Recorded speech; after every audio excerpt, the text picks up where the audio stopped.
नायिका करिश्मा मानन्दरकी छोरी कविता मानन्दरको बारेमा तपाईँले धेरै कुराहरू सुन्नुभएको छ। कविता जो नेपाली फिल्म इन्डस्ट्रीमा एउटा चलचित्रबाट प्रवेश गर्ने तयारीमा थिइन्, तर अब यो सिनेमा बन्ने या नबन्ने अहिलेसम्म पक्का छैन। सिनेमाको केही दृश्य छायाङ्कन त भयो, तर सिनेमा रिलिज हुने या नहुने पक्का छैन।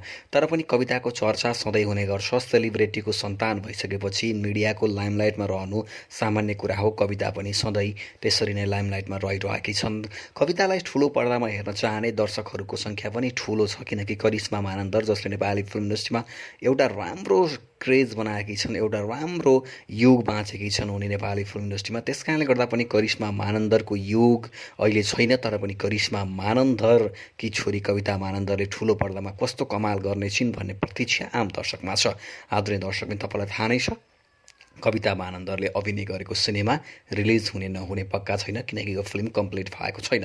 उनै कविता मानन्दर यति बेला लकडाउनको कारणले गर्दा घरमै छिन् र घरमै रहेको समयमा उनको एक तस्बिर सार्वजनिक भएको छ, जसलाई नायिका करिश्मा मानन्दर आफैले सार्वजनिक गरेकी हुन् र यो तस्बिरमा उनी नायिका परमिता आर्यल राणासँग सँगै देखिएकी छन्। तपाईँलाई जानकारी छ कविता मानन्दर र परमिता आर्यल राणा रमाइरहेका छन् र नायिका करिश्मा मानन्दरले विशेष गरी बच्चादेखिका साथीहरू अहिले पनि उस्तै छन् र लकडाउनको समयमा निकै राम्रो बच्चा भएर बसेकोमा धेरै धेरै धन्यवाद। मेरो यस्तै अवस्था रह्यो र लकडाउनलाई यसरी नै पालना गरे खण्डमा बन्दपछि म विशेष ट्रिट दिनेछु भनेर करिश्मा मानन्दर लेखेकै छन्।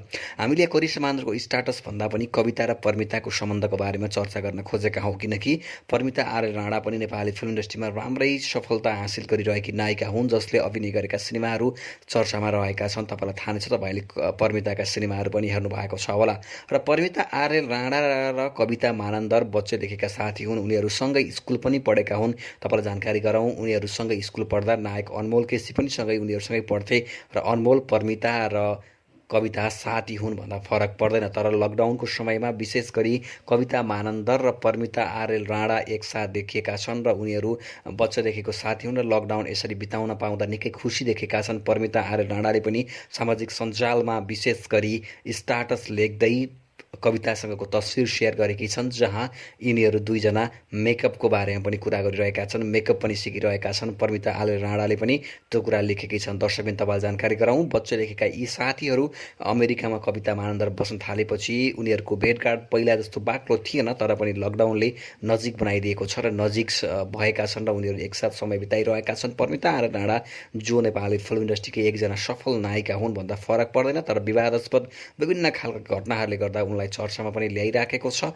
तर यो लकडाउनको समयमा धेरै सेलिब्रेटीहरू घरमै रहेको अवस्थामा परमिता आर्यल राणा र कविता मानन्दर पनि एकसाथ देखिएका छन्। हामी अपेक्षा अब के गर्न सक्छौँ भने कविता र परमिताको जुन खालको मित्रता छ, त्यो मित्रता अब ठुलो पर्दामा पनि देख्न पाइयोस्, किनकि परमिता र कवितालाई एकसाथ ठुलो पर्दामा हेर्न चाहने दर्शकको सङ्ख्या अब सायद यो कुरा बाहिरिएपछि अझ बढी होला, किनकि धेरै दर्शकहरूलाई कविता र परमिताको यो खालको मित्रता छ भन्ने पनि थाहा नहुन सक्छ। यदि थाहा थिएन भने सायद अब दर्शकहरूले हिट नेपालको यो रिपोर्ट हेरेर वा करिश्मा मानन्दरको स्टाटसबाट पनि थाहा पाइसक्नु भयो होला।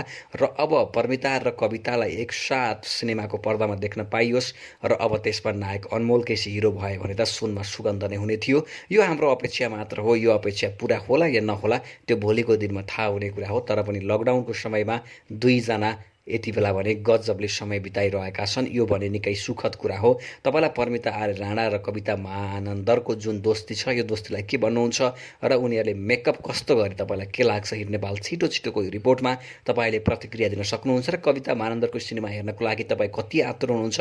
कविता ठुलो पर्दामा आउनुपर्छ भन्ने तपाईँको माग थियो, त्यही अनुसार उनी ठुलो पर्दामा पनि आउने तयारीमा थिइन्, तर उनले काम गरेको पहिलो सिनेमा नै यति बेला अड्किएको छ र यो सिनेमा पुरा होस् र चाँडै बजारमा आओस् भन्ने अपेक्षा हाम्रो पनि हो।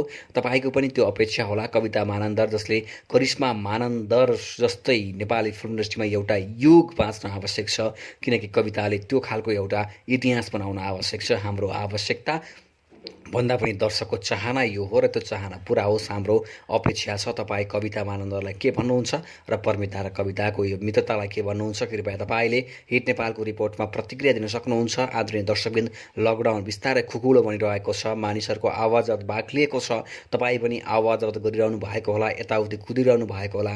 हाम्रो अपेक्षा, हाम्रो चाहना, कृपया तपाईँ सजग रहनुहोला र विशेष गरी घर बाहिर काम नपरिकन ननिस्कनुहोला र आफ्नो कार्यालय जाँदाखेरि सतर्क भएर जानुहोला र घर फर्किनुहोला। धेरै भिडभाड गर्ने जमघट गर्ने काम नगर्नुहोला। लकडाउन खुकुलो भयो भन्दैमा, किनकि सङ्क्रमितहरूको सङ्ख्या पनि दिनानुदिन बढिरहेको अवस्थामा तपाईँले आफ्नो स्वास्थ्य ख्याल राख्नुहोला, आफ्नो परिवारको स्वास्थ्यको ख्याल राख्नुहोला र सबैजनाको ख्याल राख्नुहोला। हाम्रो चाहना यो छ तपाईँले हिट नेपालको रिपोर्टबाट पक्कै पनि केही नयाँ कुराहरू थाहा पाउनु भयो होला। हिट नेपाल तपाईँलाई लकडाउनको समयमा पनि नेपाली फिल्मको बारेमा अपडेट गराउन निरन्तर लागिरहेको छ। तपाईँलाई पक्कै पनि यो कुराले पनि छोएको हुनुपर्छ भन्ने हाम्रो अपेक्षा छ। तपाईँलाई हिट नेपालको रिपोर्ट मन परिरहेको छ भने कृपया तपाईँले हिट नेपालको च्यानललाई सब्सक्राइब गर्न नबिर्सनुहोला। आजको हिट नेपालको रिपोर्टबाट हामी सबैलाई बिदा दिनुहोस्। जे कुराहरू हिँड्छन् हिट नेपालमा सधैँ नै त्यही कुराहरू मात्रै फिट्छन्।